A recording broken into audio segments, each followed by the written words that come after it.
చలో అందరికీ శనార్థులలో టీవీ5 సమర్పించు మాస్మలన ముచ్చట్లకు స్వాగతం. వచ్చేసిండు మీ నర్సికాక. ఇక అరుచుకుందాం రారులా ఇయాల్టి మోక ఇక అట్లా అన్నట్టు మన జగన్మామయ్య గారు పంపిన ట్యాబులు ఉన్నాయి కదా నువ్వు, ఆ ల్యాబ్ ట్యాబులు పోరగాళ్ళకు ఏంటి మాకు జగనన్న ఇచ్చాడు మేము ఆడుకుంటాం మాకేంటి అని చౌరస్తలో కూర్చొని పోరగాళ్ళు పటా పటా పటా పటా ఈ రాము లేకుండా వస్తున్నారు. నా పెట్టిని చూపియాలన్నా నా చిట్టిని చూపియాలన్నా అని చౌరస్తా మీద ట్యాబుల ముచ్చట్లు పెట్టింది అనుకో రాదురి.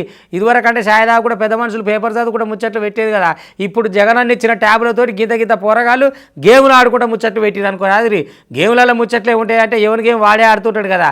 కానీ అందరు ఒక్కతాన గురి పెద్ద చదువుకుంటే పెరగాల లెక్క ఏదో పరీక్షలకు ప్రిపేర్ అవుతున్నట్టు ట్యాబులు పెట్టుకొని అలా తలకాయలు పెట్టి మళ్ళీ మీదికెళ్ళి వాళ్ళని వీడియో తీస్తుంటే హాయ్ జగనన్న ట్యాబు వీడియో అని అడ్వర్టైజ్మెంట్లు ఆడపోరగాల లెక్క తీరుగా చెప్తున్నారు అన్నట్టు జగనాల్ గారు.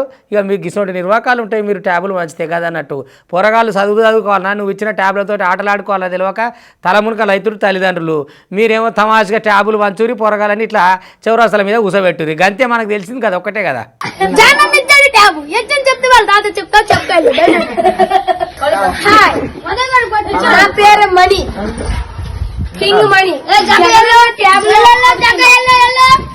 జగనన్న ట్యాబుల్లో ఫ్రీ ఫైర్ ఆడుతున్నా.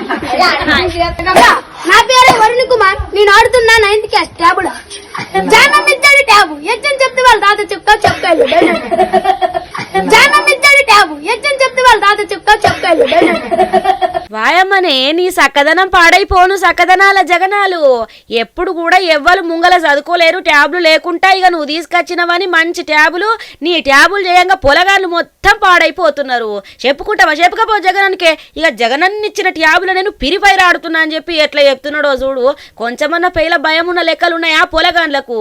ఏదన్నా మంచి చేయాలా గాని పొలగాళ్ళని జడగట్టే పనులే చేస్తున్నావు కదా మొత్తం. నీ సక్కదనం పాడైపోను అని ఇక ఈ పొలగాళ్ళ తల్లిదండ్రులు అయితే కుయ్యో మొర్రా అంటున్నారులా. ఇక మీరే చూడు ఎట్లా తయారైనరో, మొత్తం చుట్టూ కూసున్నారు అంతా. ఇక ఫ్రీ ఫైర్ ఆడుతున్నాము జగనన్న ఇచ్చిన ట్యాబులల్లా అని చెప్పి ఎట్లా మాట్లాడుతున్నారో మీరే ఇనుండ్రిగా. ట్యాబు ఎచ్చని చెప్తే వాళ్ళ తాత చెప్తాడు. నా పేరు మణి, కింగ్ మణి. జగనన్న ట్యాబుల్లో ఫ్రీ ఫైర్ ఆడుతున్నా. నా పేరు వరుణ్ కుమార్, నేను ఆడుతున్నా 9th క్లాస్ ట్యాబుల. జగనన్న ఇచ్చాడు ట్యాబు ఎచ్చని చెప్తే వాళ్ళ తాత చెప్తాడు. జగనన్న ఇచ్చాడు ట్యాబు ఎచ్చని చెప్తే వాళ్ళ తాత చెప్తాడు. చూసినవా జగ్గులు? ఇన్నవా ముచ్చట? ఇనరాకపోతే చెవులు పెద్దగా చేసుకోని, నువ్వు కనరాకపోతే కళ్ళు పెద్దగా చేసుకొని చూడు. నువ్వు ఇచ్చినావు కదా ట్యాబులు, ఇక చదువుకునుడు కాదు ఇక ఫ్రీ ఫైర్ ఆడుతున్నాడట. ఏం ఆడుతున్నారో మరి బల్లకెందుకు వదలేరో అట్లెందుకు కూర్చున్నారో నీకే ఏరక కావాలా? ఇక నువ్వు ఎట్లా గాలిపక పాటి గాలి చేతలు ఉన్నావు. ఏపీలో కూడా అందరు ఇట్లా కావాలని చేస్తున్నావా? లేకుంటే ఎవరు చదువుకోవద్దు మొత్తం జడిపోవాలని చెప్పి ఇట్లా చేస్తున్నావో అర్థమైతలేదు. గాని నువ్వు చేయంగా నీ పాలన చక్కగా ఉండదు. బళ్ళకి పొలగాలు పోయి చదువుకుంటామంటే అలా చదువులు కూడా గిట్లా అయిపోయాయి అని చెప్పి తల్లిదండ్రులు దుమ్మెత్తిపోతున్నారు నీ పాలన మీద మొత్తం మీద ఏపీలా. ట్యాబు ఎచ్చని చెప్తే వాళ్ళ తాత చెప్తాడు. నా పేరు మణి, కింగ్ మణి. జగనన్న ట్యాబుల్లో ఫ్రీ ఫైర్ ఆడుతున్నా. నా పేరు వరుణ్ కుమార్, నేను ఆడుతున్నా 9th క్లాస్ ట్యాబుల. జగనన్న ఇచ్చాడు ట్యాబు ఎచ్చని చెప్తే వాళ్ళ తాత చెప్తాడు.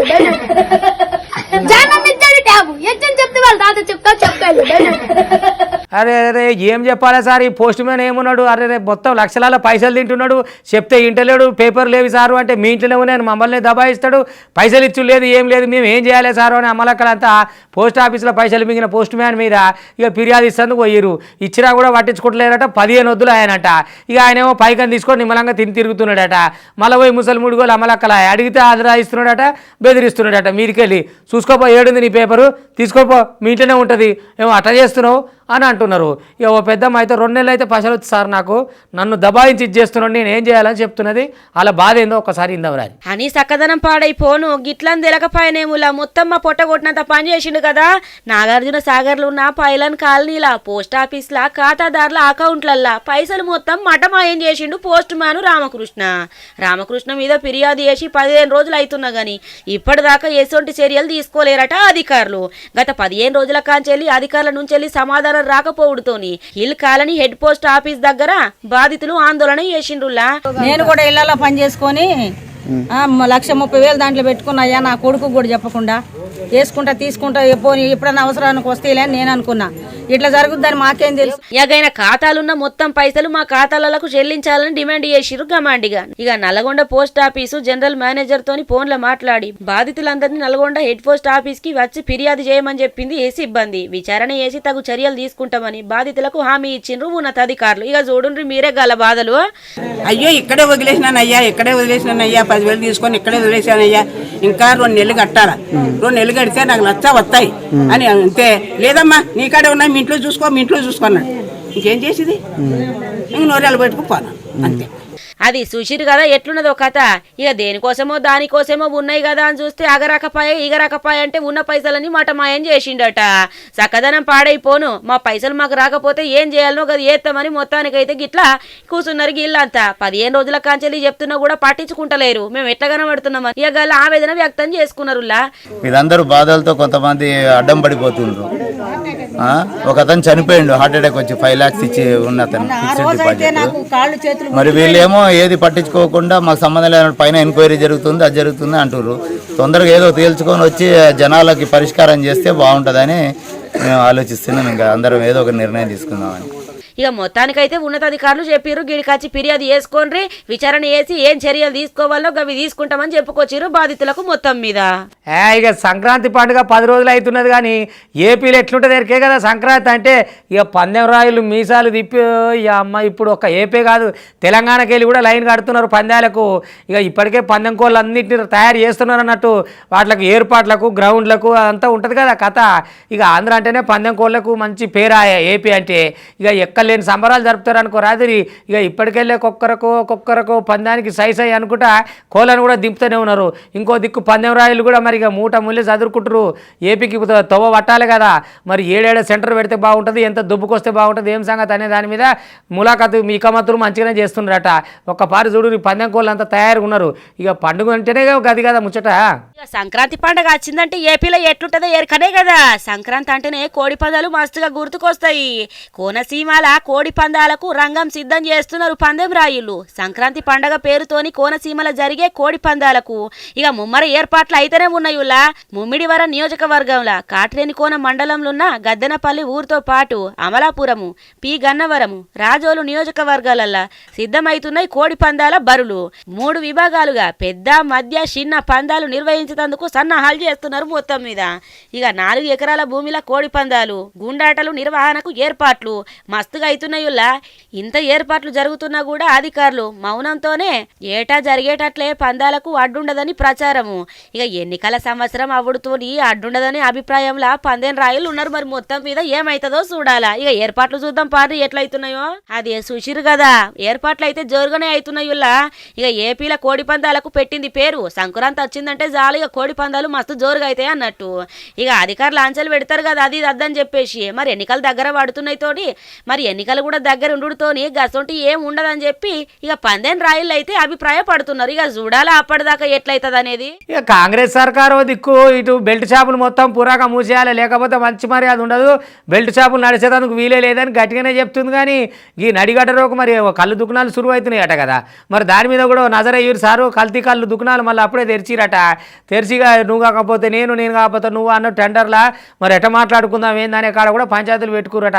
ఇక సీదా మంత్రి నియోజకవర్గంలో గట్ట జరిగితే ఎట్లా అని చెప్పని ఓ దిక్కు అనుకొస్తున్నారు. మరి ఎట్ట సంగతో ఏం కథ జర నజరయ్యి. మరి కల్తీ కళ్ళు అంటే కూడా మంచిది కాదు కదా.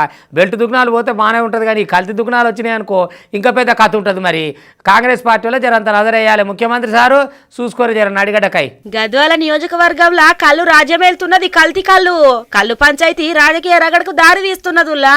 లైసెన్సు లేకుండా కొత్త దుకాణాలు ఏర్పాటు చేసుడుతోని స్థానికంగా ఇబ్బందికర పరిస్థితులు తలెత్తుతున్నాయి. తెలంగాణ ఏర్పడి బీఆర్ఎస్ అధికారంలోకి వచ్చినాక జర్రన్ని రోజులకే కళ్ళు సొసైటీలతోని ఇక అమ్మకాలను ప్రోత్సహించేందుకు ఆయా సొసైటీలకు లైసెన్సులు జారీ చేసింది. గప్పటి నుంచి వెళ్ళి ఇప్పటిదాకా సొసైటీలతోనే నియోజకవర్గాలల్లా కళ్ళు అమ్మకం చేస్తున్నారు.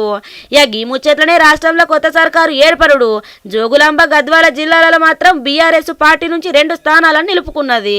అనధికారంగా కళ్ళు దుకాణాలను సదురు నేతలు ప్రోత్సహిస్తున్నారనే విమర్శలతోని అధికార ప్రతిపక్షాల నడుమ రాజకీయ చిచ్చురే చెప్తున్నదుల్లా ఇటీవలగా శాఖ మంత్రిగా బాధ్యతలు స్వీకరించినాకట మొదటి సమీక్ష సమావేశాన్ని జూపల్లి కృష్ణారావు నిర్వహించిండ్రు. ఈ సమీక్షల జడ్పీ చైర్పర్సన్ కళ్ళు విక్రయాల మీద తీసుకెళ్లిండ్రు. ఈ శాఖ ద్వారా నిర్దేశించిన జరిమానా మొత్తం చెల్లించినాకట్నే వీటిని పునరుద్ధరించినమని అధికారులు బదిలిచ్చిండ్రు. ఇక అప్పటి నుంచి ఇప్పటిదాకా నియోజకవర్గ వ్యాప్తంగా కొత్త కళ్ళు దుకాణాలు ఏర్పాటు అవ్వుడుతోని ఇప్పుడు నడిగడ్డల చర్చనీయాంశంగా మారిందుల్లా. ఈ రకంగా కాకుండా అనాధికారంగా కళ్ళు దుకాణాలు రాజ్యం ఏలుతున్నాయి. ఇప్పుడు గవ్వే కల్తీ కళ్ళు దుకాణాలు గద్వాలలా కాసుల వర్షం కురిపిస్తున్నాయి. గద్వాల్ నియోజకవర్గంలో ఉన్న వివిధ ఊర్లలో ఎసొంటి అనుమతులు లేకుండా కళ్ళు దుకాణాలు ఇష్టానుసారంగా యాడబడితే గాడ ఎలిసినయుల్లా. గత బీఆర్ఎస్ సర్కారు హయాంలా నియోజకవర్గంలో కళ్ళు దుకాణాలను విచ్చలవిడిగా ఉన్నా ప్రస్తుతం కాంగ్రెస్ సర్కారు ఏర్పడుతోని ఈ పార్టీకి చెందిన ఒక నాయకుడు గాళ్లకు పోటీగా మళ్ళొక దుకాణం ఏర్పాటు చేసి జనాలను నిలువు దోపిడీ చేస్తున్నారని ఎసొంటి అనుమతులు లేకపోయినప్పటికీ పట్టించుకోవాల్సిన శాఖ అధికారులు నేతలు ఇచ్చే మామూలు కకృతి పడి కళ్ళు దుకాణాలు మా శాఖకు ఎసొంటి సంబంధం లేవన్నట్లు వ్యవహరిస్తున్నారని ఈ ముచ్చట మీద జనాలు మస్తుగా గరమైతున్నారు. ఈ బయటికి పోయిన వాళ్ళ ముచ్చట ఎట్లుంటది ఎరికేనా అంటే కొంతమంది కడుపుకు తిన్నట్టుండదు, కాటే పెట్టినట్టుండదు. తీసుకొని దాచుకొని తెస్తారు బయట దేశంకి వెళ్ళి. విమానాశ్రయం రాగానే మన పోలీసు వాళ్ళు పట్టుకుంటారు కదా, మరి నువ్వు ఎంత తెచ్చుకోవాలి అంత తెచ్చుకోవాలి. ఆశకు పోయి ఇంత తెచ్చుకుంటా అంటే నడుస్తుందా? వాళ్ళు పట్టుకొని స్టోర్ రూమ్లో పెడతారు. మరి వెనక చీర ఎట్టుపోతుందో ఆ బంగారం ఆ లెక్క అంతా వెనక చీర ఎప్పుడు చెప్తారు తెలియదు. ఇప్పటిదాకా చెప్పలే కానీ మరి ఎప్పుడు లెక్క చెప్తారు దొరికిందంతా ఎడబెట్టినాం ఏం చేసినాం అనేది. కానీ ఈ ఆశకు పోయిన వాళ్ళు తిన్నది లేదా, టిఫిన్లో పట్టుకపోయింది లేదా, ఎందుకు తెచ్చుకుంటారో ఏమో చూడురి. మళ్ళీ లక్షల విలువ దొరికే బంగారం ఒక ఆడామె తీసుకొని వచ్చిందట. ఆమెను పట్టుకున్నాక ఏమైంది, బంగారాన్ని అరెస్ట్ చేసిరు. ఇక ఆ బంగారం ఆమె పాలు కాలే ఈల పాలు కాలే, ఎవరికి ఇద్దాం అనుకుందో ఏం చేద్దాం అనుకుందో కానీ పోలీసు వాళ్ళ పాలై అరెస్ట్ అయ్యి జైల్లో కూర్చుంది ఆ బంగారం. ఇక మరి దానికి విడుదలైనడో తెలియదు. ఎవరికి ఇత్తాను తెచ్చుకుందో, ఎందుకోసం తెచ్చుకుందో, ఏం చేపిత్తాను తెచ్చుకుందో అర్థం కాదు. కానీ బంగారం అయితే బాగానే తెచ్చుకున్నది బయట దేశానికి ఏం చెల్లి. మరి బయట దేశానికి ఎంచి తెచ్చుకోవాలంటే కొంచెం అంతా అర్థం ఉంటది. గంటలనే తెచ్చుకోవాలా, అంతకెక్క తెచ్చుకుంటామంటే ఉత్తగానే ఊకుంటారు అధికారులు. ఇంకేమున్నది, శంషాబాద్ విమానాశ్రయంలో కస్టమ్స్ అధికారులు తనిఖీలు చేపట్టిండ్రు. దుబాయ్ నుంచి వెళ్ళి పట్నంకి వచ్చిన మహిళ దగ్గర 525 గ్రాముల అక్రమ బంగారాన్ని పట్టుకున్నారు. పట్టుబడ్డ బంగారం విలువ ఎంతనో ఎరికేనా, 34.2 లక్షలు ఉంటదని అధికారులే చెప్పుకొచ్చిండ్రు. మహిళను అదుపులకు తీసుకొని విచారణ చేపట్టిరు కస్టమ్స్ అధికారులు. చూడుండ్రి అది చూసినారులా ఎట్లున్నదో కథ. మరి ఎందుకు తెచ్చుకుందో ఏమిటికి తెచ్చుకుందో, బాగానే తెచ్చుకున్నది కదా బంగారం అయితే. అక్క మరి బంగారం తీసుకొచ్చేటప్పుడు తెలియదా అక్క ఎంత దేవాలనో, దాపెట్టుకొని తీసుకొస్తారు. మరి దొరికినాక ఎట్లుంటది చెప్పుండ్రి. మరి దొరికినాకట ఆ బంగారాన్ని ఏం చేస్తారో అధికారులు ఇప్పటిదాకా తెలియలేదు. కానీ మొత్తం మీదనైతే గీ అక్క దాచుకొని తెచ్చిన బంగారము అధికారులకు దొరికింది గీ తీరుగా. ఉల్లిగడ్డ మన ఎగిరెగిరి లొల్లి పెడుతుండే కదా, నాకంటే ఏం తక్కువ, నేనేం తక్కువ, నేను నన్నేసి చూడు ఎట్లుంటది నా కథ అని ఉరుకులాడింది కదా. ఇప్పుడు కొనేటోడు దిక్కు లేక చల్లగా అయింది అనుకో రాదురి. పోయిన తేప 4,000 రూపాయలు పలికిన ఉల్లిగడ్డ ఈ తేప 600లకు పడిపోయేసరికి రైతాన్ని ఏం చేయాలి, బస్తాలు ముంగల పెట్టుకొని అయ్యో దేవుడా ఎక్కడి ముచ్చట్రా ఇది, ఆరగాలంకి క్షమ చేస్తే ధర లేకపోయి ఈ ఉల్లిగడ్డ ఖరాబ్ అయితే ఎవడు కొంటాడు, వెనక చీర ఏం సంగతి అని మార్కెట్లో ఈగలు పట్టుకొని కూర్చున్నారు అనుకో రాదు రైతులది. వస్తేనేమో వరద లేకపోతేనేమో రంది అన్నట్టు ఆగమాగం ఉన్నది రైతన్నల పరిస్థితి. ఉల్లిగడ్డ మొత్తం సగానికి సగం పడిపోయిందిలా. కొనేది ఉంటే ఇప్పుడే కానీ రాదు కొనేటోళ్ళు కూడా. ధరలు తగ్గితే జనాలకు మంచిదే కానీ అటు రైతులకు కష్టం చేసినోడా, కాయ కష్టం చేసి కూడా పండించినోడా. ఆయనకు బాధ ఉంటుంది కదా, గదన్నట్టు. అటు ఎక్కువ నెరి పెరగనే వద్దు, ఇటు ఎక్కువ నెరి తగ్గనే వద్దు అన్నట్టుగా ధర సమాంతరంగా ఉంటే అందరికి మంచుకుంటుండే. ఎందుకంటే రైతుకు కూడా అవతలేదు, అగ్వ రాదు కదా నుల్లా. ఆయనకు కష్టం ఉంటుంది, నష్టం ఉంటుంది, ఆయనకు ఎన్నో బాధలు ఉంటాయి. ఇటు జనాలు కాని జీతాలకు కొనాలంటే కూడా వాళ్ళకు బాధలే ఉంటాయి. కాబట్టి ఉల్లి ధర అయితే జరంతా నిమ్మలంగా ఉసురు అన్నట్టుంది. చూసుకోరు ఇప్పుడే. ఆ 4 రోజులు కొయ్యకుంటేనే కండ్లకించి నీళ్లు గారిపించింది ఉల్లిగడ్డ. బాగా ధరలు పెరిగినాయి కదా. ఇప్పుడు ఉన్నట్టుండి తగ్గిపోయినాయి అనుకోరాదు. ఉమ్మడి కర్నూలు జిల్లాలో ఉల్లి రైతుల పరిస్థితి దారుణంగా మారింది. గత నెల క్వింటాల్కి ఉల్లి ధర గరిష్టంగా 4,000 రూపాయలకు అమ్ముడుగా ఇప్పుడు సగానికి సగము 2,000 ధరనే పడిపోయింది అనుకోరాదు. మొత్తం మీద కనిష్ట ధర మరీ ఘోరంగా దిగజారింది. కేవలం క్వింటాల్కు 600 మాత్రమే వస్తున్నది. దీంతోని ఉల్లి రైతులు బాధ వ్యక్తం చేసుకుంటున్నారు. కనీస ధర కూడా రాకపోతే మాకు అచ్చపోయే బస్ కిరాయిలకు ఎట్లా అని చెప్పి మస్తుగా బాధపడుతున్నారు. గిట్టుబాటు కూడా కాదు అని రైతులు వాపోతున్నారు. చూడుండ్రి అదే చూసినారులా కథ ఎట్లున్నదో అంటే అట్లనే లగాంచి ఎగురుతుంది అంటే ఇట్లనే లగాంచి కింద పడుతుంది ఏందో ఏమో పోన్రి మొన్నటిదాకానేమో ఉల్లిగడ్డని కొయ్యకుండానే కళ్ళలకేంచి నీళ్లు గారిపించింది ఇక చూసుకుంటేనేమో రైతన్నల కళ్ళకేంచి దిగిపోయి నీళ్లు గారిపిస్తున్నది ధరంతా అటు కాకుండా జనాలకు ఇబ్బంది కాకుండా రైతులకు ఇబ్బంది కాకుండా నడిమిట్లుంటే మంచిగానే ఉంటుంది పెరిగితే పురాగా పెరుగుతుంది మధ్యతరగతి వాళ్ళు కొరకుంటా పెరిగితే పురాగా తగ్గుతుంది రైతన్నల కళ్ళల్లో నీళ్ళు తెచ్చేటట్టు ఏందో ఏమో పోన్రి ఈ నిత్యావసర సరుకులు చేయంగా ఈ కూరగాయలు చేయంగా కట్టమే ఉన్నది మొత్తం మీద ఈ అడమైన ఇథనాయిల్ కంపెనీ మాకెందుకే నాయన ఈ అడమైన రసాయనాలు తెచ్చి పెడితే మా పానాలు ఏం కావాలి మేమేం కావాలని ఈ అక్కడి ఊరోళ్ళంతా ఎక్కలేని లొల్లి పెడుతున్నారు 2 గ్రామాలలో ఇప్పటికే ఇన్ని రోజుల సంది లొల్లి కూసున్నా కూడా సర్కారు ఇంకా సపోర్ట్ చేస్తలేదు మేము ఒక్క మాట మీదే ఉంటాం కానీ ఈ ఇథనాయిల్ కంపెనీ మటుకు మా దగ్గర వద్దా ఈ లెక్కలేని ముచ్చట ఇదంతా మా పానాలు ఖరాబు చేసుకోమంటావా ఎట్లా అని ఇక అన్ని పార్టీలకు అతీతంగా జోరు మీదనే జవడం చేస్తున్నారు జనాలు ఎందుకంటే జనం సమస్య కదా మరి ఊకుంటారా జనాలు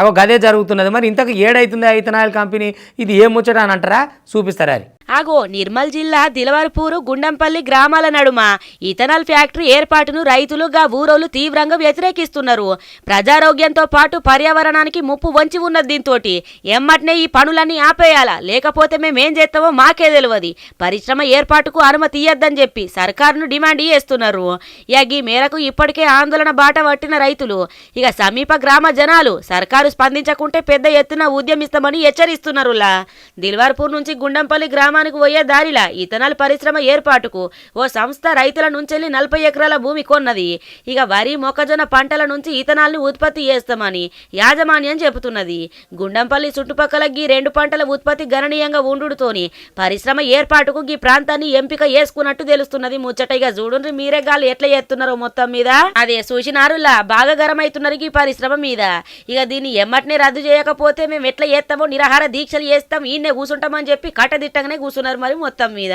అయితే ఏ పరిశ్రమ పెడుతున్నారో చెప్పకుండా ఉద్యోగాల ఆశ చూపి మధ్యవర్తులతోని ఇక మా భూమిని కొన్నారు అని చెప్పి రైతులు ఆరోపిస్తున్నారు ఈ ముచ్చట్ల స్థానిక నేతల హస్తం కూడా ఉన్నదని మస్తుగా మండిపడుతున్నారు ఇథనాల్ పరిశ్రమ అని ముందే చెప్తే భూమిని ఇచ్చటోళ్ళమే కాదని స్పష్టం చేస్తున్నారు